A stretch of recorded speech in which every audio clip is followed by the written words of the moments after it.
Developing Your Football World podcast. I'm your new host, Will. In this episode, we talk to Kevin Graham, currently based in the south of Spain. Kev has playing and coaching experience in the lower leagues of England and talks to us about football in Guernsey.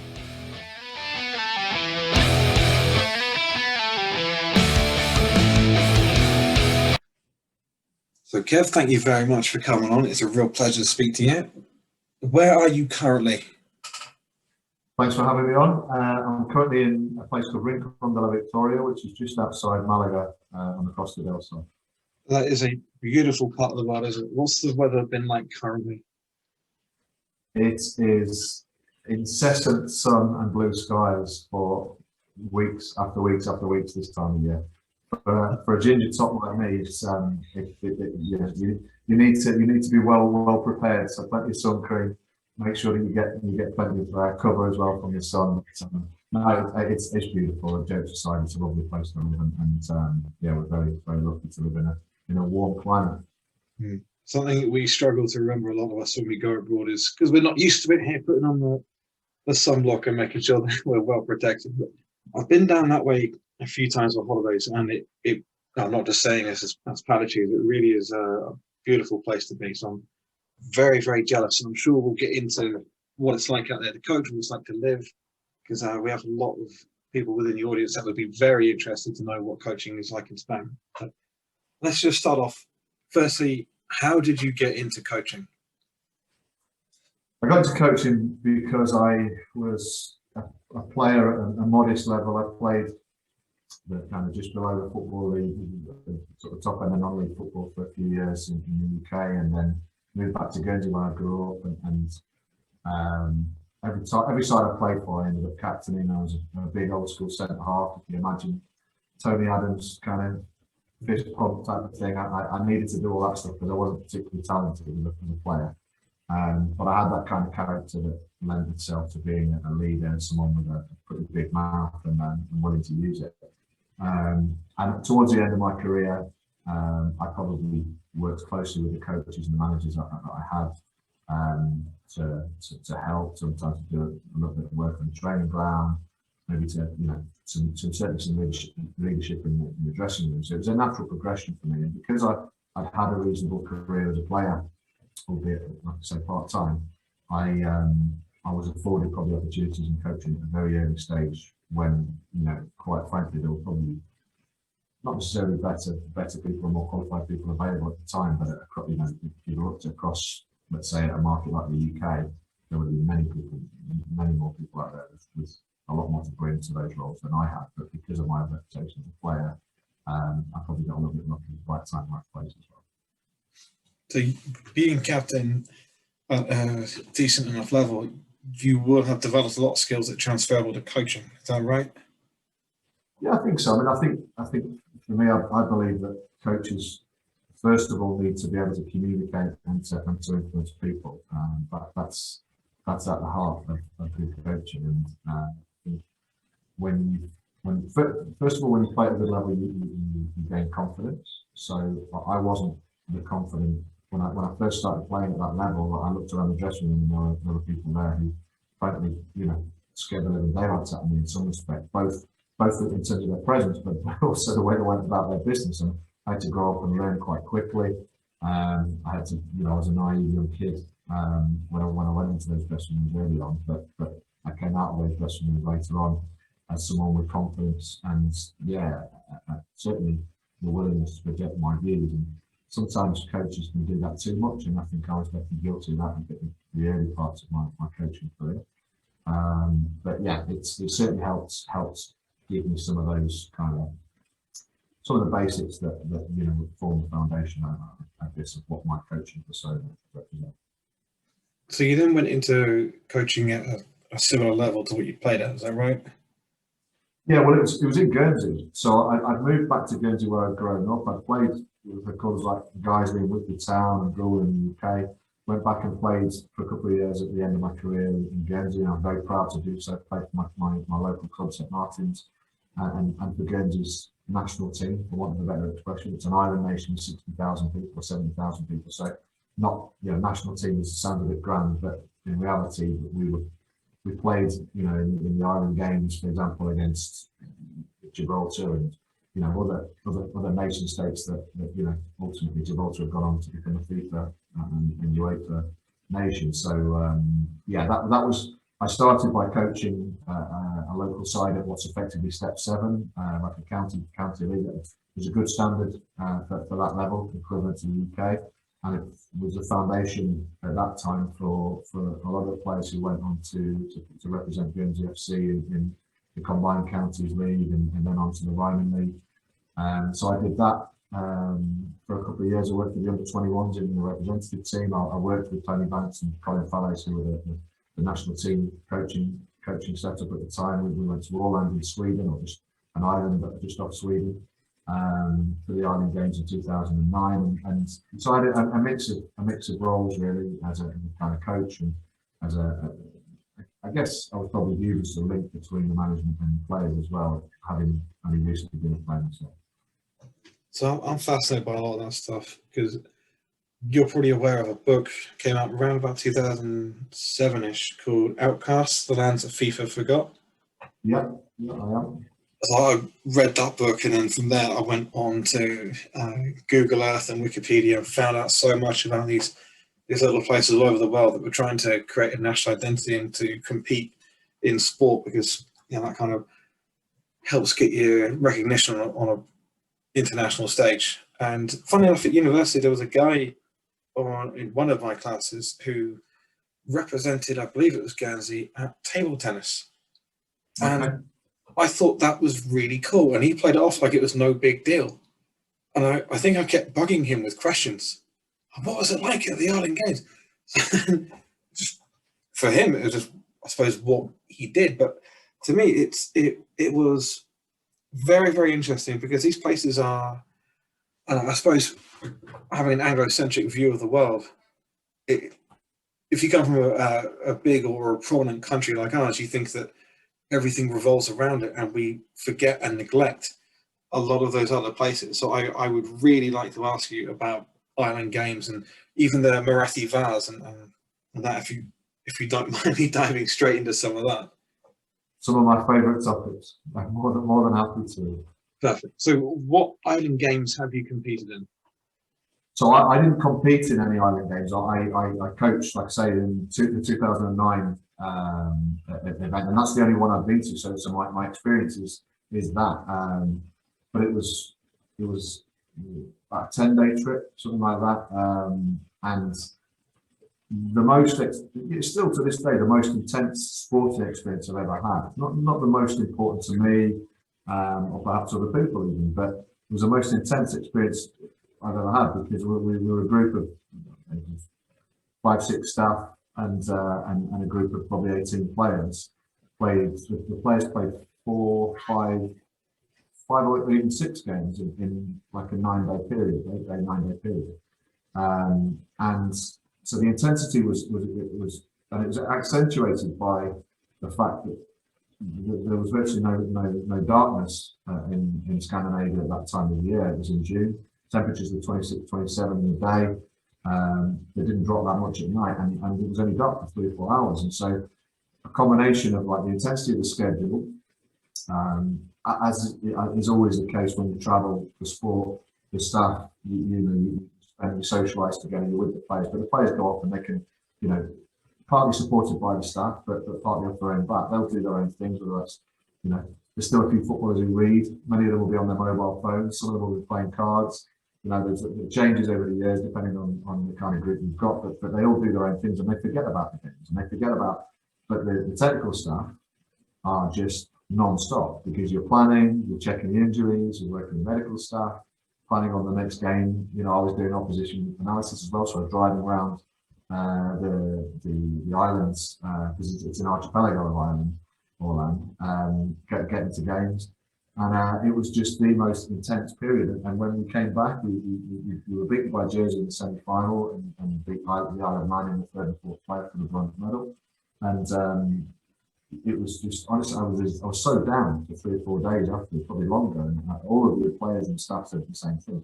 It was the most intense thing. But also, just I mean, I really want to get this across to anyone who's never been involved in the Island Games and doesn't really, identify with small island states or small nation states. The sense of pride in your nation is rarely ever stronger than at the Island Games. And we also went round and supported the other teams when we could do. I mean, I remember going to the swimming, the swimming events and cheering along a relay, particularly the atmosphere in the swimming pool was just absolutely electric, and we were all cheering, for our boys, and they were fantastic. We watched the basketball, and you socialise in the game. There's a games village like you have at the Olympics, and you socialise with other sports as well. And it was just a wonderful trip, and sort of laid the basis in some respects for what I went on to do as a coach in the future as well, because I've built strong relationships with the coaching staff that kind of help me in the future. So the Island Games, I would recommend anyone, if you're a fan of the game or fan of any sport, and you're privileged enough to be able to get to a nation or to an island or wherever it's held that host the Island Games, get along, because it's a carnival atmosphere. It's absolutely, the camaraderie and the sense of national pride, albeit small nations, is really hard to beat. It's a wonderful experience. So 2009 was hosted by, correct me if I'm wrong, pronunciation might be terrible, Ireland? Orland. Okay, and where is that in the world? That's, I don't know exactly how many miles, probably 20, 30 miles off the coast of Sweden, off the east coast of Sweden. So you flew into Stockholm, and then you got a ferry across there. But the funny thing is, it's actually a Finnish island, it's Finnish owned, and with the team, the name will come to me. The team who play in the capital of the island actually play in the Finnish Premier League. Okay. Name of the capital. So it's the main stadium is it's quite a nice running track and big stands and stuff like that. Probably I don't know 6,000-7,000 capacity, not massive, but to host the opening ceremony, the closing ceremony, and the various events, the finals and stuff like that. It was a pretty good facility. So with a lot of these other competing islands and nations being quite difficult to get to, what's it like from a point of view of preparation? Are you able to do any friendlies? Do you play against local sides to warm up? Yeah, so I mean, we had probably about a 6-week period in the run up to it, and Guernsey has the benefit of, Tony Vance was the manager, who's what a good friend and a wonderful coach, who's done incredible things for Guernsey football and for Guernsey FC particularly. But his right hand man is a guy who was my coach and my manager at the last club I played at, my home club, St Martin's. Colin Fellowes is his name. He's a force of nature, let's put it that way. He has an MBE for services to charity, to fundraising. He's rowed the English Channel and many more kind of great charitable events. But he is an expert as a physical preparation and mental preparation, and his camps are just incredible. They're really, I learned so much from him. The force of his personality and some of the things that you do, some of the tactics you deploy, build a kind of team culture where you have the young versus the old, or you set up into 5 or 6 groups, and he would have those groups competing against each other in various different activities, not just a kind of standard kind of football preparation program, but it was more about life and team building, and just absolutely amazing. So there wasn't actually that many games, and it's always a problem. But certainly back in those days, prior to Guernsey FC going into the English non-league pyramid, the games were the big games. It was the Muratti final against Jersey, which is we'll come on to. But the other games we used to play in preparation for Murattis anyway. We play against the English universities team. We played. When I was younger, I was a kid going on to watch. They play Wycombe Wanderers and some of the old first division side, Sheffield Wednesday, Tottenham. Quite a few teams used to come across. So it's trying to find teams who are willing to come across to the Channel Islands or all going across to compete and in that way. But actually on Ireland, there's enough decent footballers for you to prepare against local teams. Problem is, them all, and I think when you're preparing for big games for tournaments, you need to come up against different styles of football, different tactical concepts, and make sure that you're prepared for a lot more than perhaps you would be, of course, for normal season on a small island. So where do you draw the players from to compete for Guernsey? Just within the 9x5 miles that Guernsey represents, it's 70,000 people, and I'm always amazed and proud of the quality of sportsmen and women who come out of Guernsey. I grew up there. I was born in the northeast of England, but I moved there as a kid, so for all intents and purposes, I'm from Guernsey. And, I'm super proud of what the island produces for a town which, or a place that's the size of a town. I don't even know what the equivalent is in the UK. I know what the equivalent is over here because I live in Rincon with 40,000 here, and I don't think it's not much bigger than that. And to produce the world-class athletes, world-class sportsmen and women, Muratti Vase of this world, Lisa Oakley, Martin Lemoyne, who's squash world champions, Heather Watson, who's a famous tennis player who's not necessarily won any of the Grand Slams, but competed right at the top. And many more. Andy Priolo, who's world touring car champion. You go on and there's so many fantastic sports people who come out of the island, and it's down to the quality of the facilities, the quality of the coaching, and I guess just the natural ability that exists on the island. And you're now seeing that with players like Alex Scott, who's at Bristol City, May Letizia, who's absolutely nailed on to become, I think an England international at senior level, even though she's only 19, I think she's at the moment. But to answer your question, the players are sourced on the island. The only time you will get players come from outside is if they come for work, because then they qualify to play for the island after a certain period of time. But Guernsey doesn't have a particularly, it has very stringent housing rules, so it's not, you can't just kind of grab a crack group of 20 or 30 young players and try and develop them, give them jobs. It doesn't work like that. So it has to come from within, and that's part of the pride that's associated with representing Guernsey. What I'm thinking is, if I was to design a location, a city or a country that I thought was optimal for player development, it wouldn't be a small island of 70,000 people off the coast of France in the English Channel. That to me seems almost counterintuitive to. So what is it about Guernsey that for the situation it's in, that there's quite a lot of success coming out of it in terms of developing high-level athletes?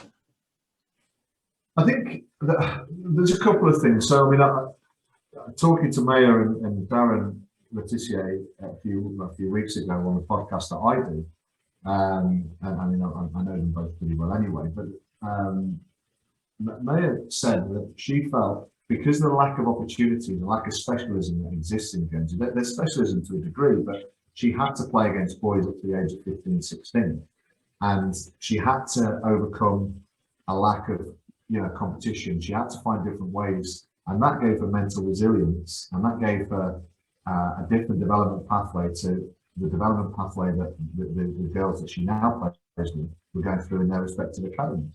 And it's worked incredibly well, because she stepped into the Women's Super League barely a year after signing as an apprentice scholar at Brighton, and she played like 99% of the games or whatever it was last season. She's named in one of the top 10 most promising young players in the world, and she benefited from an outdoors lifestyle as well. I think Guernsey has always promoted the benefits of sport and the benefits of living outdoors, the beaches in summer, and the sports and what have you that run all through the winter. I think it's a prosperous island. It's quite a wealthy island as well, so there's a lot of private investment into sport. I know there's been some amazing support for, Guernsey FC, for example, and the benefit that it's had from Specsavers, and previous to that, Sporting Bet, who are on the island. There's some successful entities in the commercial world that have supported not just football but cricket, and cricket they play in the World Leagues. There's the same as can you say of athletics, the same can you say of so many different sports. So it's a really unique combination. But I think for elite sports people, you know, Maya's journey is a really interesting one, and she's had to overcome, and she succeeded because of those obstacles that you get on a small island. Well, not because of that, but largely, you know, that has really contributed to her. Yeah, what a tough competitor she is, and that's what she represents. It sounds like it adds a bit of resistance to the training because things are slightly difficult or slightly more difficult than they would be over here. That players have to work a bit harder, be a bit more mentally strong, and a bit more committed because. Well, this is sorry to cut across you there, Will, but this is where it's actually a little bit more complex because it kind of goes like that. So some people really harness it, and then some people just drop off a cliff because the small island mentality of, you know, I'm playing against people I know every week. It's actually quite easy to drop off, you know, despite the quality of coaching, the quality of motivations provided, that there's so many very talented kids who grow up in Guernsey and then don't actually go on to achieve what they would have done if they'd have faced really tough competition week in, week out, because they find it easy and then they kind of plateau. They're usually early stage of what would have been a longer development cycle. And they get reasonable jobs with good money and life becomes quite comfortable for them. Before you know it, sports a distant memory, or something elite sports a distant memory. So it's kind of, for me, it kind of goes off in one or two ways. You know. It reminds me a little bit of some of the work in Malcolm Gladwell's books. I can't remember which one exactly, but when he talked about the number of US presidents to have had a parent die when young was very high, and the number of prison inmates who had a parent die when they were young was also very high. Now, of course, there's other factors that socioeconomic. I mean, the boys that have gone on to become US presidents didn't exactly grow up in poverty and go to bad schools today. So there's other factors involved too. But potentially it has created some perseverance. Similar stats with people with dyslexia. So either you let it hold you back, or you persevere and adapt and find a way through it. And you wouldn't wish it on someone, but at the same time, it can push you on and make you a bit stronger. And of course, it again depends on a lot of the other factors going on around you, because someone might have a disadvantage, but plenty of other advantages in their life which allow them to overcome it, where that's not afforded to some of the others, hence the difference in presidents and inmates in that sense. Absolutely. No, yeah, I mean, that's the fear that we all have, particularly as a parent, young kids who are, I think, have got life way too easy. It's trying to give them those tests. It's trying to give them those challenges, the developers of it. I don't see leadership qualities and resilience as a kind of, you know, characteristic that's particularly prevalent in kids these days. Because society's changed so much, and you know, I do my very best to make sure that they get a balance of, you know, the support and love they need, but also the challenges and you know, the opportunity to develop resilience through experiences that they might not choose themselves, but I kind of force upon them, and I think it's so important. But yeah, I think you know, the logic you're describing there with the US presidents and the inmates is essentially a reflection of what we just described.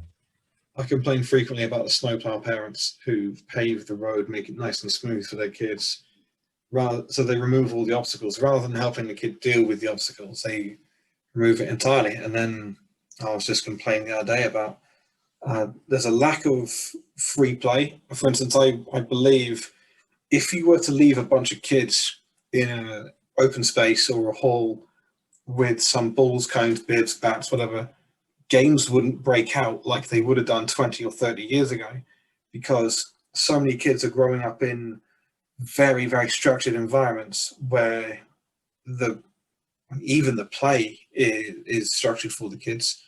And so they haven't organically learned how to pick teams, make the teams fair, keep score, stop arguments, organize a pitch or a competition. I'm thinking when I was at school, we would do almost tournaments at break time or leagues or something like that, where we in our minds were replicating what we saw from my heroes on the weekend. And I think a lot of that has been taken away from the kids. So we can't blame them because they are simply products of their environment. But I think we need to adjust the environment they're in, quite significantly, because it's not teaching independence and perseverance and creativity too. For instance, when you see like Fortnite, some of the games like that, kids can create a lot of fantastic games, lands, characters within that.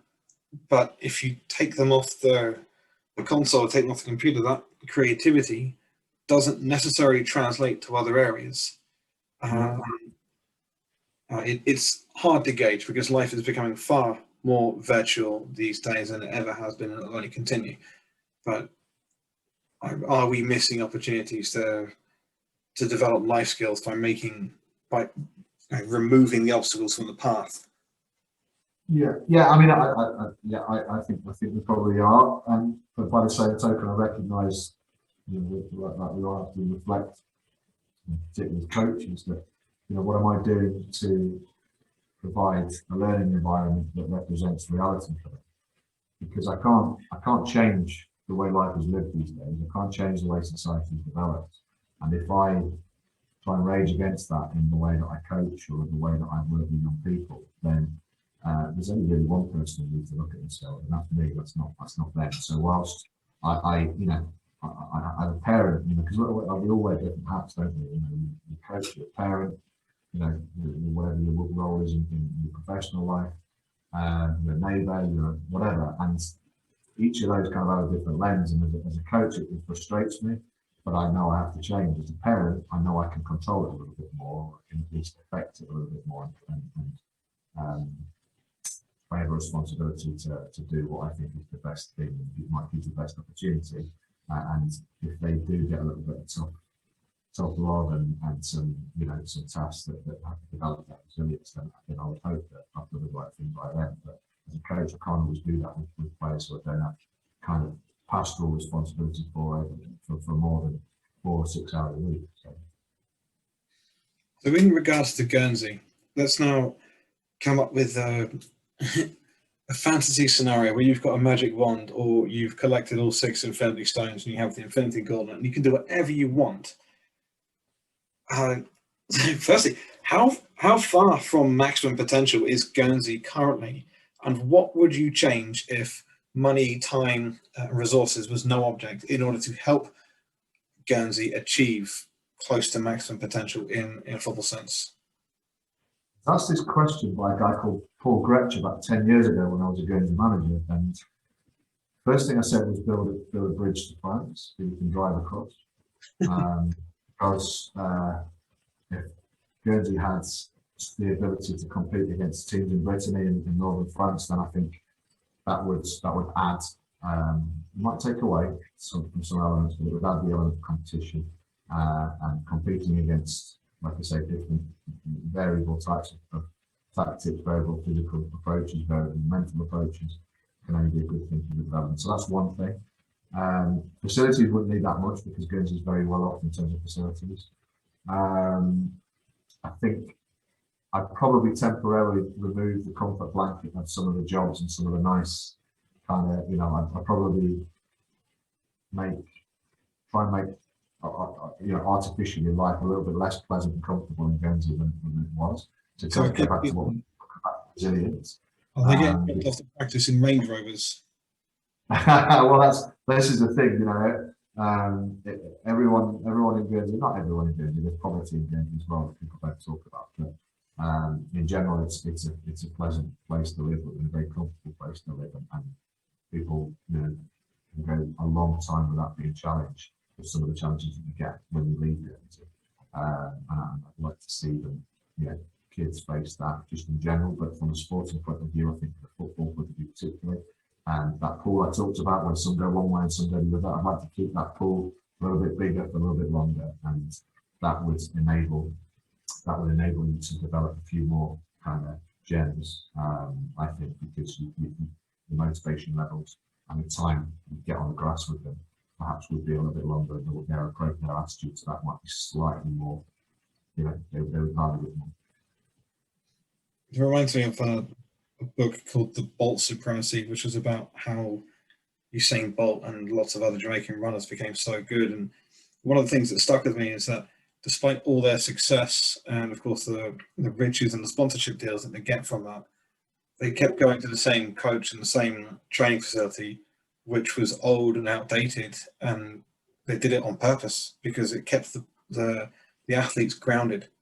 So Yeah, you look at hopefully, yeah, I'm with you. Yeah, no, I mean, that's it. It's like Marvin Hagler said, you know, it's pretty hard to get up and go for a run 5:30 in the morning when you wake up in silk pajamas, and that's, you know, that's a challenge. Isn't it?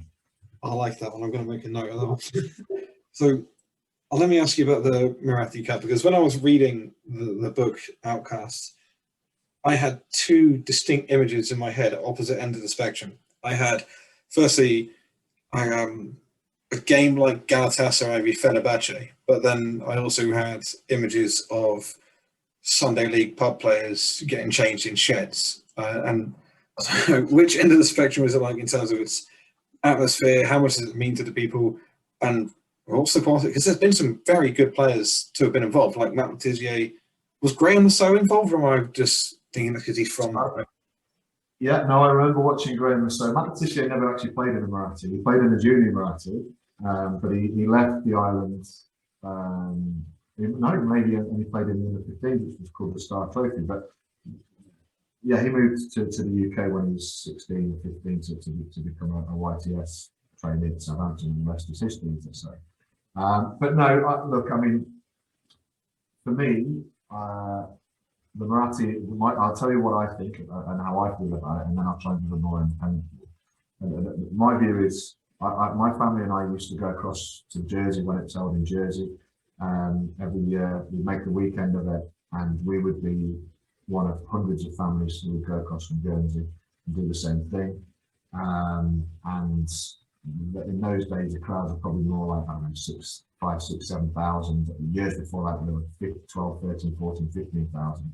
And the crowds these days are a little bit lower than that. But it was this amazing spectacle, and it was just that. It was the most important sporting event of the year. It dictated the mood of many people in Guernsey for weeks afterwards, and the excitement before was incredible.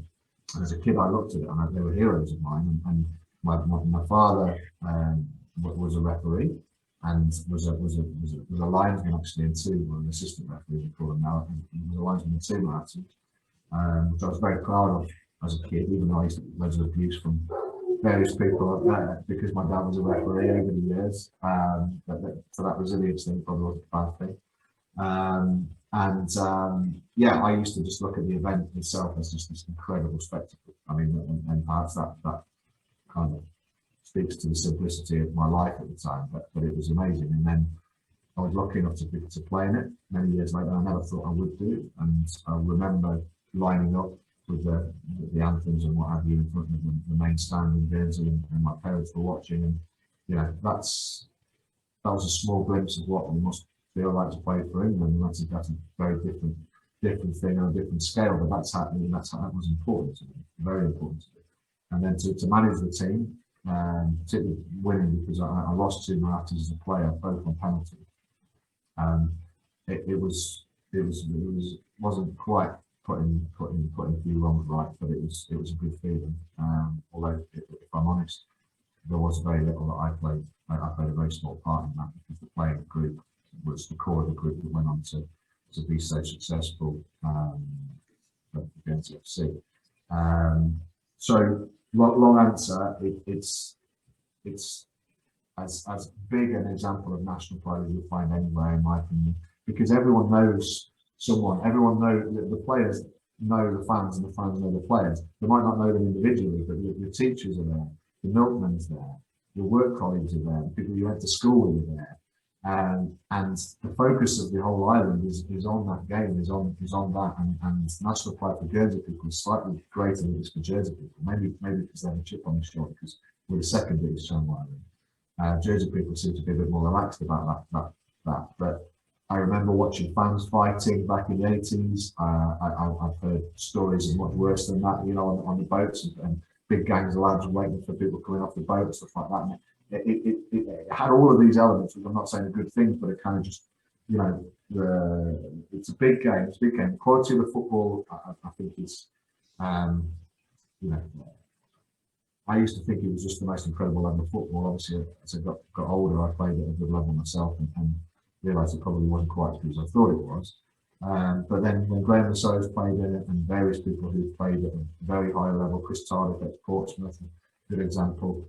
You know, Jersey have had multiple ex-players playing that game, and lads who've gone on to have professional careers.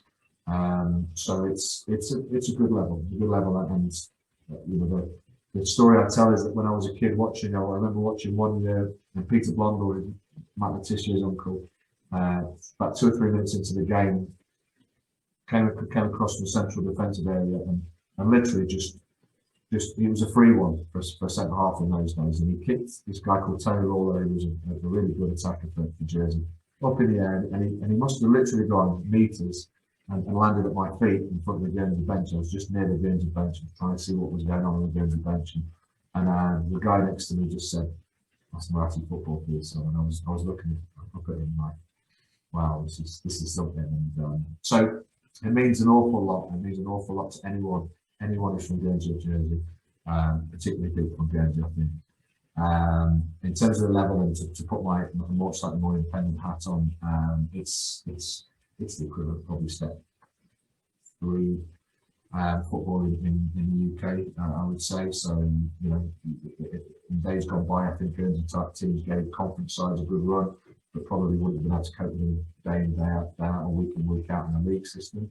But I think it's the top end of non-league football, and when you've got thousands of people watching you, live TV, media, you know, and what a circus around it feels like a really good thing to be involved in.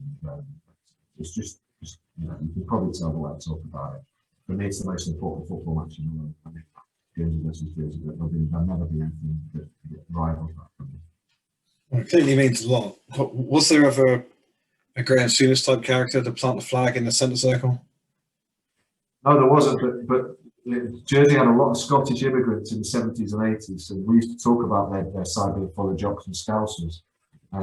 There's been some tasty moments, let's put it that way, with some of the guys who came across and spent enough time there to play for Jersey. And I always felt that they brought a nasty edge to their team, and a streetwise edge that perhaps gave them that little bit extra when it came to game management and stuff like that. So did that influence of jocks and scousers change the Jersey accent at all? No, they still sound like Jersey beans. I mean, I worked for Jersey Telecom for many years. I've got some great friends from Jersey who I love dearly. But real Jersey beans, they speak a little bit like South Africans to me, a little bit. I often get that when I've been away for a few years and I come home, people think I sound South African, and I cannot hear it myself. But it must just be the odd word, particularly if you've been in the US. The amount of people I've known to coach over there and come back, and they say little instead of little, and maybe that's happened to me. So let's move on to somewhere a bit sunnier now. So you're in Spain, Rincon de la Victoria, right near Malaga. How did you end up there? It was a conscious decision. We're lucky enough. My career has been developed in the telecoms industry, and I've worked from home for many years since 2010. So I was well prepared for COVID when COVID came in that respect. But I've worked with companies all over the globe. It doesn't really matter where I reside, as long as I can travel. I'm near an airport that means I can travel, which has meant that I've not been able to pursue a lot of football opportunities that I would have liked to have done. But that's another story. No, so it didn't really matter where I lived, and my wife and I talked at length about the opportunities we thought moving to Spain would give our children, and that's the reason why we moved across. So do you coach currently in Spain? I do, yeah. So I coach at Club Deportivo Rincon, which when I got here were a 4th tier side in Spain. We're actually going into this season as a 6th tier side, which is a bit frustrating. The system over here is very different to the UK. So there's La Liga DOS, and then at Segunda B you had 4 leagues, and then below that you had the league that we played, or the level we played in, which had about 18 leagues called the Tercera, which is quite misleading because it means 3rd. it was actually the fourth level of the Spanish pyramid. And it was a good enough level. So I mean, you had sides that have been top La Liga sides. I mean, Real Jaén, for example, played in Lincoln's League a few years back, and then you would also get sides coming up from almost village teams or not far off village teams to that level, and yeah, it was a real mix. But yeah, I coach at the Club Deportivo Rincon this year. I'm moving with the same group I worked with last year to the second year of what's called the Cadete category, which is effectively under 16, so 14, 15, 16-year-olds. They have a two-year system here, so each year, each category has 2 years in that age group. So the way I perceive it should be is that the first year should be about developing the concepts of the team, developing the individual kind of elements of that. And in the second year, you're competing at the same age rather than competing against players who are older than you, and you should be able to start to dominate games or start to approach games in a slightly different way. So I like the 2-year cycle. I think it's really good. I've never been a fan of seeing teams coached by the same coach all the way through from under 10 all the way through to 16s or 18s or whatever. I've never thought that's right. I understand why it happens because parent coaching and stuff like that. But I think players need different influences. But I also think 1 year's not enough. So I really like that. And yeah, I'm the second coach of the team. Our head coach is a guy a fantastic guy called Pura Garcia, who's a pro licensed coach. He's quite different to a lot of Spanish coaches I've come across, if I'm honest, and we get on very well in that group. When I first read about the 2-year age band, I quite liked the idea. So you've got experience of that, because I think over here we're talking a lot more about the relative age effect and biobanding, and there's some do some of that in the US as well. And it's a bit of a mindset shift. But I kind of like the idea from the point of view of that you've got obviously kids of different ages grow at a considerably different rate. So I was man-sized at 14, and then I stopped growing. So the advantage I had very quickly disappeared. And I see a lot of other kids, even now, and I've been around long enough to see some kids just shoot up overnight. It happened during lockdown this year. My under-15s boys, they came back 3 or 4 inches taller. I've not seen them for a couple of months. Yeah. So the same kids I coached here 2 or 3 years ago, when I don't see them for a while because I'm not coaching them. Yeah, 18 months later, you've got this young man rather than a kid. This little boy who's turned into a young man very quickly. So yeah, it does change quickly. So Spain in 2010, they won the World Cup with the shortest average team ever. So I'm wondering how much a 2-year age group helps the late developers and the shorter players. Well, I think it depends. I'm going to answer this quite diplomatically. Well, I don't have to answer it quite diplomatically, but I need to word it properly. My view is that it's not used in the way that it should be used by 90% of Spanish football, maybe more.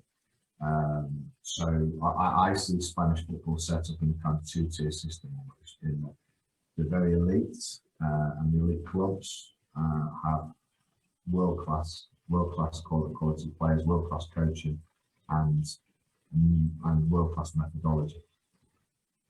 But it's not consistent. There's no EPP. There's no uniform way of doing it, and that can be great because it brings out creativity, it brings out different policies that might work for one club and wouldn't work for another.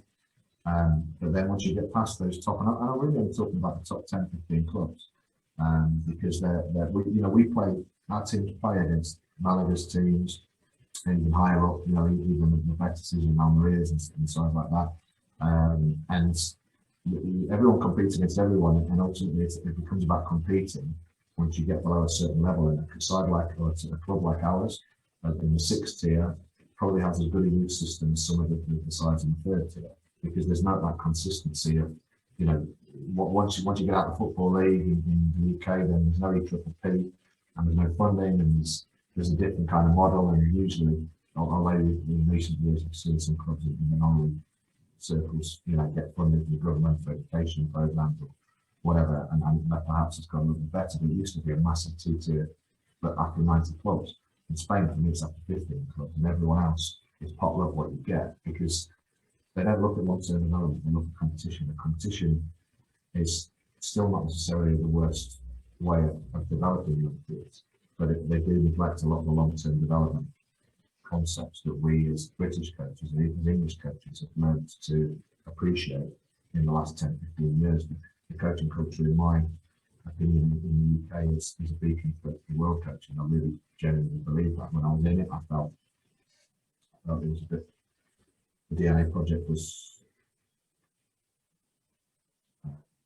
a little bit too utopian.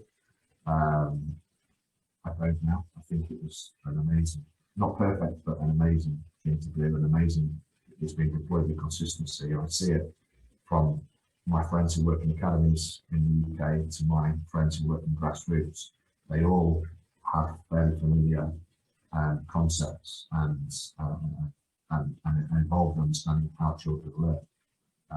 And that's really important here. I don't care about how children learn in 90%, 95% of football I see. And I'm not just talking about grassroots, I'm talking about everything from the bottom end of grassroots all the way to those top 15 clubs or 15, 20 clubs. Competition is king. If you win one week, then you're king, and your players are happy. And if you lose the next week, then it's the end of the world. Then you've got kids and coaches who are wearing t-shirts for winning leagues at under 9s age group that are the talk of the town. Whereas another coach might be doing superb work with a side that are probably in the bottom half of their table, developing players with a long-term perspective, but everyone ignores them because it's all about results. And I'm not just talking about everyone in terms of parents and what have you, because that's to be forgiven to some extent, but the clubs themselves and even the authorities, they, you know, the regional FAs, for example, seem to be looking at the result, and not say what the result might be when a player is a kind of mature level to develop into a senior player.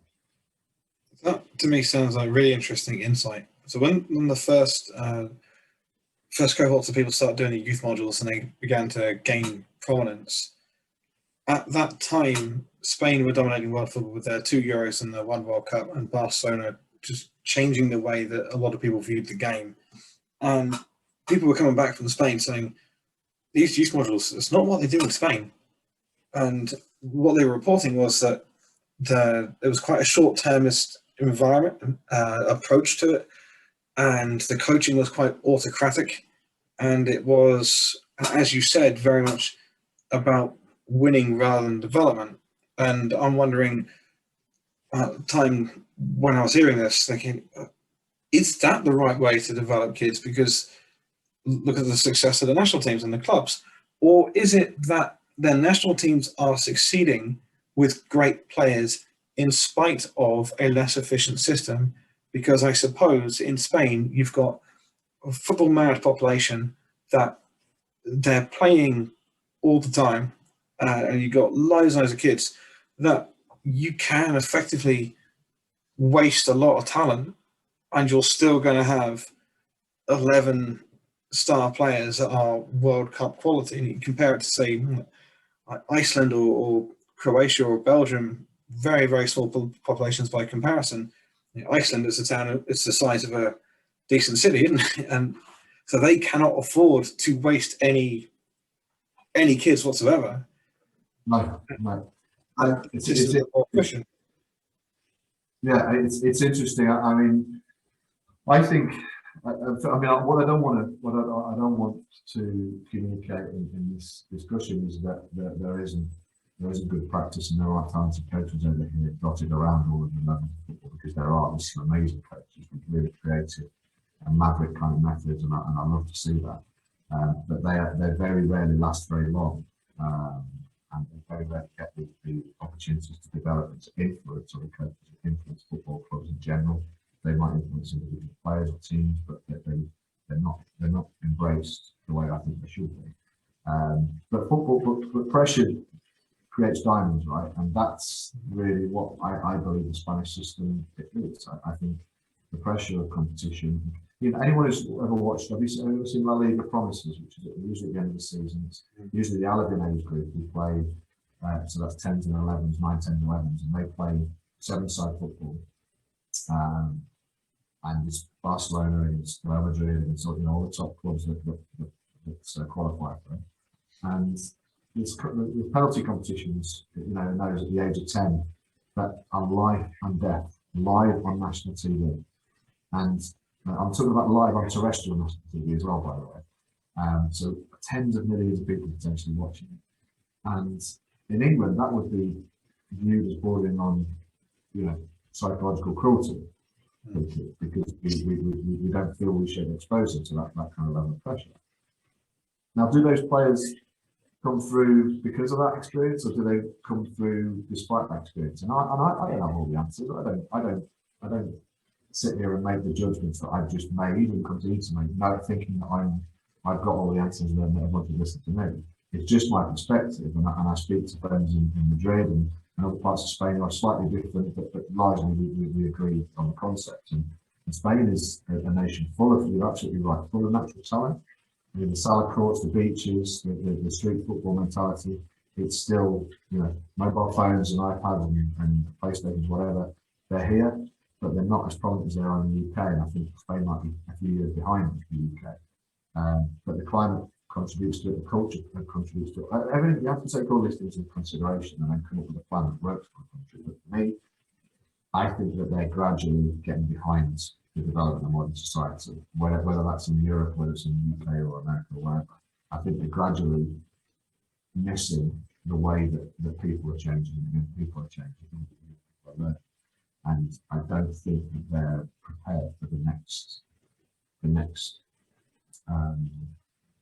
opportunity that they have to develop young footballers. I think they're still developing young footballers the way they did 20 or 30 years ago.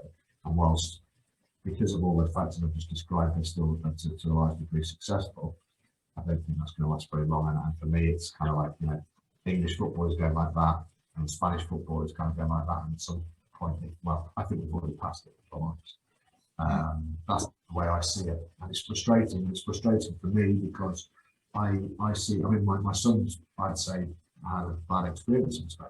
I don't mean a bad experience, probably. He's had an amazing experience life-wise. I think we've done the right thing bringing him across here. But from a football perspective, he's a technically very, very gifted young player, but physically and mentally, he's not as mature as some of the players around him. He's played in good teams and done well in good teams, but over a period of time, it was clear that the people who matter into the decision making value the players who are more like I was as a player at senior level, more aggressive and bring all of those other attributes rather than a love of the ball, a natural affinity with football, and an ability to manipulate it and have the balance and movement coordination to be able to play the game. I think the way it can be played in the way that a lot of players out on each team should be able to play the game. And it's frustrating to me, not necessarily because of him, because he's surfing and skateboarding and doing all sorts of other things, and he'll probably come back to football when he's a bit bigger. And maybe that might be the right development path for him, but I think that they miss out. I've coached some amazing kids over here, some of which have gone on to professional academies, and some of which have gone the other way. And I think the ones that have gone the other way might have had more long-term potential. It must be nice to be able to go outside for long parts of the year and not be at the mercy of, is it too wet, is it too windy, is the grass too muddy? Is this just my fantasy, or is it actually that nice in terms of weather?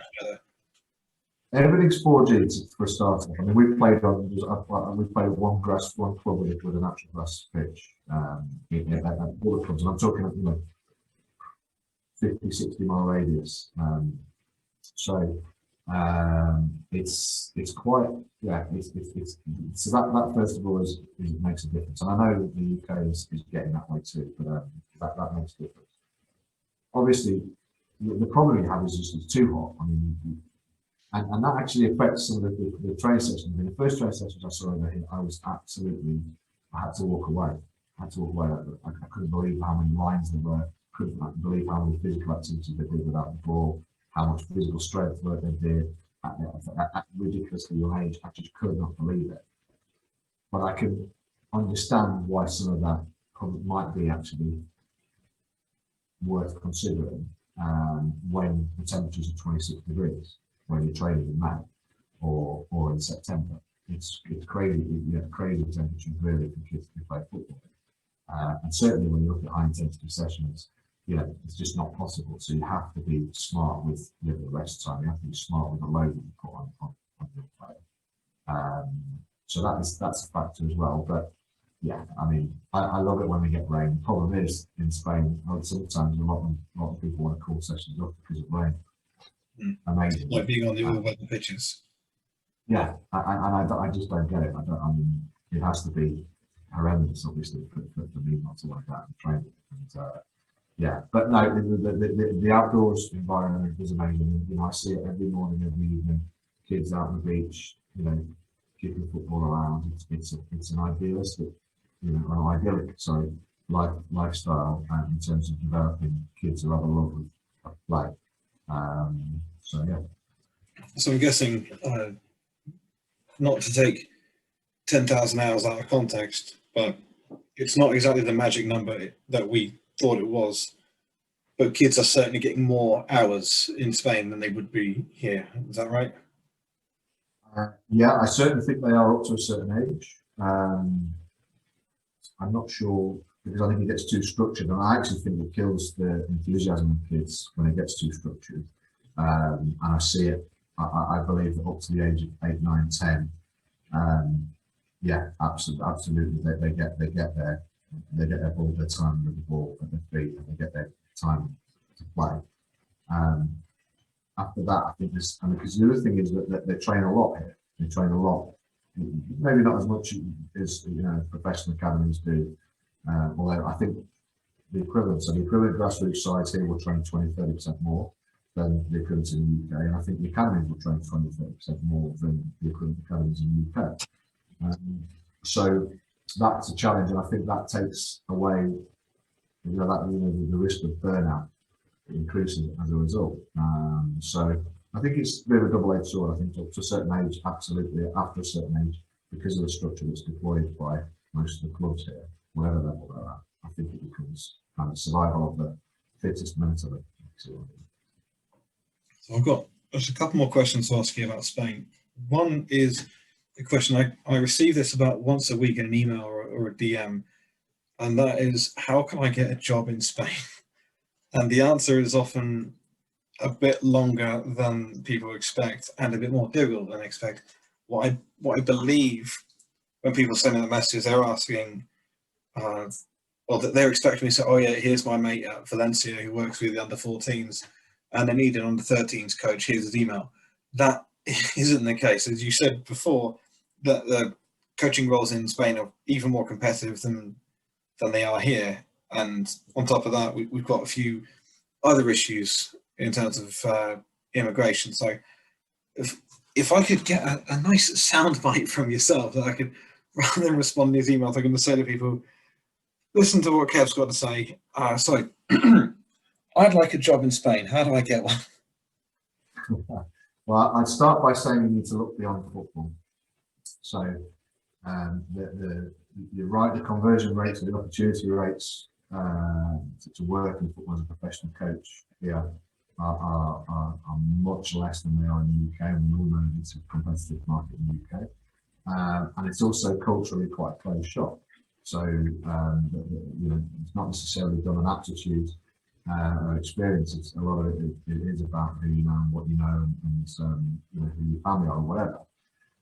So to that end, I would advise anyone to come across, or to plan to come across, and to undertake all of the additional bureaucratic processes you've got to undertake now post-Brexit, and plan to have a job outside of football for two reasons. One, because you need to be able to live. You need to feed yourself and be able to put a roof over your head and build a base. But also because culturally, the sooner you understand Spanish culture, the sooner you can speak some Spanish, and the more chance you've got of being successful as a football coach. There's a slight kind of spur off that there are more and more international academies springing up in Spain, and I think there are one or two niche opportunities for people there if you know the right people. But if you want to do if you want to come and you want to work in a Spanish club, then I've been lucky, and I feel like I've been frustrated many times over the years because I've not been able to pursue opportunities in football. But actually, those blockers have helped me to take it slow, to build my knowledge, build my network of contacts. I'm working with younger and younger age. Well, I have worked with young age groups here. I mean, I'm with the 16s at the moment, but I've coached and managed senior teams, and that's where I thought I was. But I've needed to do this to get to understand Spanish football a bit better. And actually, I really enjoy it, and it's also been part of me rounding off some of the rough edges of my profile and my experience, my knowledge and skills. So yeah, my advice is look beyond football. You have to get in football the back door once you're over here, and do lay the foundations. If you wouldn't expect to go to the Ukraine or to Portugal or any other country and be able to work there without knowing at least some of the language, it's no different in Spain. So you demonstrate a commitment to the language and the culture. I think that's going to stand you in good stead. I think I have to do just like Joaquin Gomez, who's Luton Town assistant manager, Stoke City assistant manager, is now in the Finnish Premier League. But he came across to Brighton 10, 12 years ago, and he did charity stuff. He did women's teams. And when women's teams was a step down, frankly, I think in terms of no one else really wanted to do it. He'd go to parks and just help groups of kids. He would do anything and everything to get involved in the game. He worked in cafes. He did all of that, and look at where the guy is now. And the same would be true if anyone wanted to come to Spain, I think. So yeah, work on the basis that you're not going to get a job in football straight away. You've got to build a base. You've got to build a knowledge base. You've got to build language skills. And then play the long game. And I think if you have the right commitment and the right skills, nothing's impossible. So two of the opportunities that from my perspective, would be most suitable to British coaches that would want to go work in Spain would be as a PE teacher, because there's a few international schools I see that do want British citizens or Irish citizens and that are native English speakers, and also the English teachers, the TEFL courses, which some of them want just a basic online certificate, some of them want a bachelor's degree. So these could be ways into Spain, and then potentially you meet people, make friends, make contacts, and you get your coaching job on the side. Absolutely, yeah. I mean, that's it. And I think my wife works in an international school, and they speak English all the time. And a lot of the teachers there never actually move away from speaking English. So that'll get you in the door, that'll get you into Spain, and earning money and being able to put a roof over your head. But then what do you do with the rest of the time? And that's when the commitment to the language and the commitment to getting into coaching. And clubs here. One thing I will say is, if you've been schooled, particularly through the British system, and you value long-term development of players, and you understand how children learn, you understand the basic tech concepts of how to break down technique and to develop individually, I think you'll stand out as a coach in 9 out of 10 Spanish clubs. I really feel that strongly, and that probably sounds detrimental to the Spanish system. It probably is, but I don't care, because that's what I see. So how was your Spanish before you moved to Spain? I could order a beer. I always tried to. I was probably a bit like Del Boy, to be honest, whenever we come on holiday here quite regularly, and I probably speak a bit of Spanish, training with a bit of French and whatever, just to try and make it look like I knew what I was doing. But no, I have nothing Spanish. So how did you pick it up? Football's the biggest way. I mean, it's a mindset. I'm a naturally communicative person. I want to be talking to anyone and everyone in the street, and I want to know everyone around. I want to get to know the old fellow who sits on the seat underneath the tree that I walk past every morning, just as much as I want to know my next door neighbour, and I think that helps me. But football has brought it on because I mean, at the moment I've been here 4 years, and I believe I probably speak 60 or 70% of the language, and I probably hear, certainly in Andalusia here, because the language, so the way that the people in Andalusia and Malaga, for example, speak is akin to how people from Belfast speak English, or how or Glaswegians speak English. It's a different language to what we speak from Madrid, which is more like the King's Spanish, there's more kind of, home counties equivalent in the UK. And so I understand Madrilene much more than I do Malagan, and it's quite tough. So I don't understand actually, and I don't hear. When I'm listening, my listening Spanish is probably less than my spoken Spanish. But I've still got a long way to go, and I think it's important for everyone who listens to this, who's speaking about the language and coaching and transferring. It's very frustrating not being able to communicate on a personal level beyond the basic messages you want to get across in a training session. So you do the session plan and you work through the basic concepts and you get the technical language, and there's a core of probably 60 or 70 words that I have in Spanish that I focus on, and that's a logical way to do it. But then when a kid comes to me and says, I've got a problem with this or I've got a problem with that, or I pull them to one side and I talk to them, I can connect with half of them. But in England, I can connect with 95% of them. And that other 50% is really frustrating because I feel like it takes away from my ability. I don't even see half of what I'm capable of as a coach. And that's more about influencing people. I think you need to be prepared for that. Like Michael Beale talks about when he went to Brazil, and he wrote this, and he still writes out his session plan in Portuguese to this day, to try and help him keep it and continue his Portuguese. But technical language for a training session is very different to hearing that a kid has had a problem with his school teacher today, or his sister's really ill in hospital and he feels sad, or it's to connect on the level that you need to connect on, in my opinion, to really know a human being, whatever age they are. You really need to have more than what I've got in terms of my Spanish capability at the moment. I mean, it's frustrating, but it is what it is. I have to accept it. And it also helps me to adjust and to visual cues and different styles of coaching as well. So when we were in Mexico, we had the crutch of the kids spoke a good level of English. So we were never too far out of our comfort zone. And it's something I regret heavily, because I would have learned a lot more Spanish and a lot quicker had all of the kids just refused to speak English. And so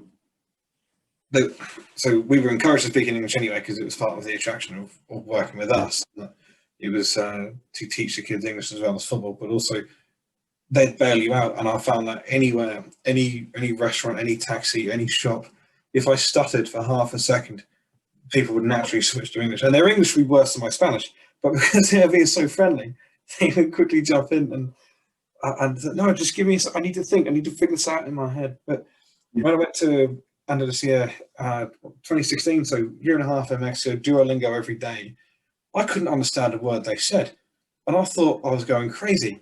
And so I'd read the signs and understand it, and I'd listen to the radio and understand it. But the people in Malaga did not get a word of it. No, that doesn't surprise me at all. It doesn't surprise me at all, and it's frustrating. And I would like, if I'm busy, I have a busy job and family, and football is important to me, so I try and keep that going, the best I can, although it comes third in my life. But I would love to just have a month in a Spanish village up in Campo, where no one spoke, and very few people speak English here, by the way. We chose to come east of Malaga rather than west, and there are very few people who speak English here. In the club, I mean, the kids are at bilingual schools, a lot of them, but the bilingual schools over here really only teach you 5% of the language. I mean, and the kids aren't confident to speak it also. There's only 2 coaches in the club who speak English. That's out of what, 30, 35, 36 coaches. So it's good in that respect, but I come back here and I speak English with my family because my kids are completely fluent, but they don't have the patience to speak Spanish with me because my Spanish isn't good as theirs. My work is English. I've probably had, 10 Spanish conversations at work in 4 years. And so I would love to just immerse myself in not a language school, literally just go and live in a Spanish village and live and work and live with a family or whatever, and do that just for 4 weeks. And I'm sure that that would probably give me that extra 20% that I need. Such is why I can't get rid of it. So let me ask you one final question about Spain, and it's probably going to open up a can of worms, so I apologise for that. Two parts to it, really. If you could take one thing from England on English football to implement in Spain, what would it be? And if we could take one thing from there and bring it back to here to make us better, what would it be? It's actually quite easy, to be honest. Long-term player development. Well, sorry, two things actually. Long-term player development and a consistent DNA type plan to give coaches and clubs the support they need to understand how to make them, how to develop them. So which direction are you bringing that? That's coming from England to Spain. They like that. Yeah. They need a philosophy and long-term player development. Yeah, absolutely, 100%. They need a thread running through their football regulation that supports coaches in a consistent manner to commit to long-term player development. So that's one way. The other way, I'll assume that I can't teleport the weather over to the UK. So I will go with community facilities that I use as much as they are over here. So Salah courts, multi-sports courts, any public space that's kept up to a high standard that is used a lot, like a lot of the facilities that are out there. I think that would make a huge difference. It frustrates the life. I don't think people here could understand how you could possibly charge 80 euros an hour for a group of kids to go and want to play on 3G when that's the only facility they have dedicated. I think that they would find that incredible.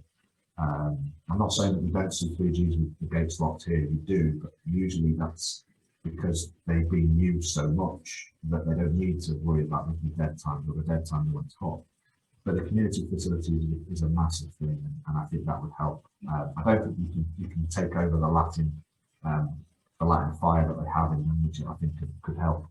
The expressive kind of way that they are as human beings, which I love, and I think that comes across in their football sometimes. I'm sure that would have helped us perhaps in the last 6 weeks as an England team if we'd have perhaps been a little bit more willing to take risks and a little bit more expressive. But that's another subject entirely. I was very happy with in general with how England did, but you wonder what would happen if you had the Latin temperament running through some of our more creative players, because they have a need to express themselves. They have a need to show how good they are on the ball, and I don't think that changes regardless of which team they play for. Quite like that. That's quite cool. I've really enjoyed talking to you so far. I've found it absolutely fascinating, and I'm sure you've got enough interesting stories and fantastic insight to last for many, many podcasts. So before we go, you have your own podcast. Can you tell us what it's called and where we find it? I do. It's on YouTube. It's called Football 360, and you'll find me on Twitter at Webleyhead. Webleyhead is a reference to the size of my head. In fact, it wobbles around a little bit because it's so big. And yeah, the podcast is I started it. I mean, it's a YouTube page with various content on it, but I started doing it about 2 or 3 years ago just to keep my network of contacts going, really, in the UK. So most of the people who've been on the show are people who I know to some degree, or have certainly got good mutual friends. And I love talking football, as you and your viewers will tell after this particular episode. And I just enjoy doing it. So even if my mother is the only person who watches it, she's always the first one to like and subscribe and retweet and whatever, which I never I never take for granted because I appreciate it. But I think there's a few people out there who watch it and enjoy it because it's just a bit like this. It's a chat to people who have got at least a little bit of football knowledge and are passionate about the game, and I love that. And so yeah, that's what I do on there. I don't have enough time to keep it going as much as I would like and invest in it a bit more, but hopefully it's a product that a few people like. So I'll get your details out there for people to see. Is there anywhere else, anything else we can follow you on? So we got Twitter, we got YouTube.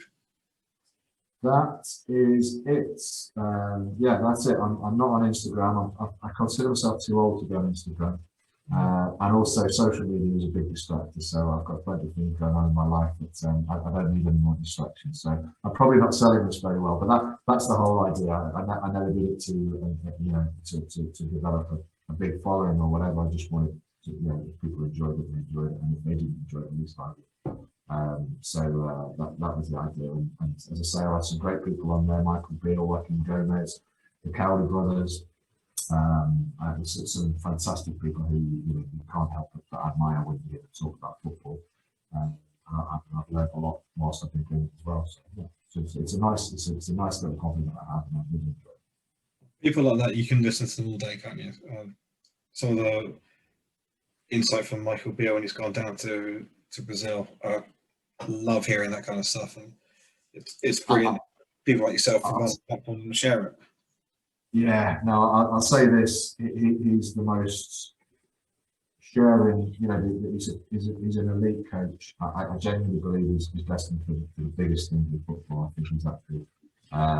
But he never ever lose sight of where he came from or what other people have done for him, and he tried to do that tenfold. And he helps so many people. I know how busy he is. I know how many requests he gets, and he gets sorry. And I think I admire his attitude and his willingness to go the extra mile to help people who are nowhere near the same level of the game as he is, and yet he's still on there. He's still out there doing it and supporting it. I think that's funny how the best tend to give back the most, don't they?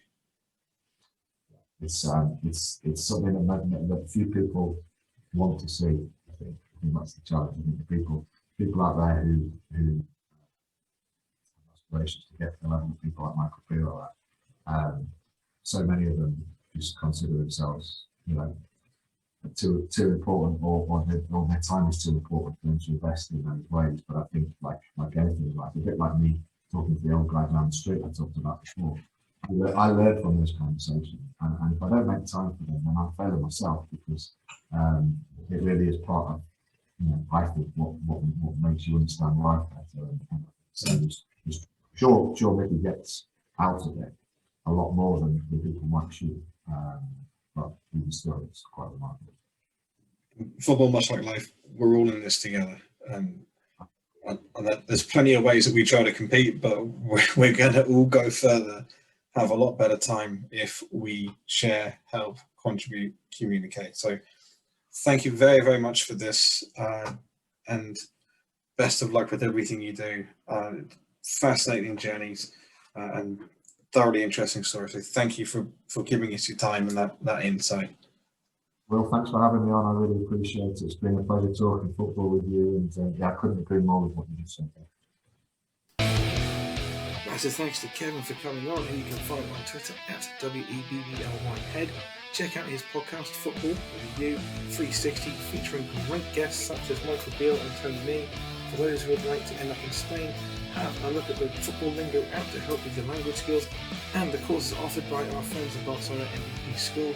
Keep checking the BFCN site for jobs, and last few days we have jobs in Saudi Arabia, Lithuania, Uzbekistan, Norway, France, USA and Barbados, as well as lots of English Academy jobs. We'll see you soon.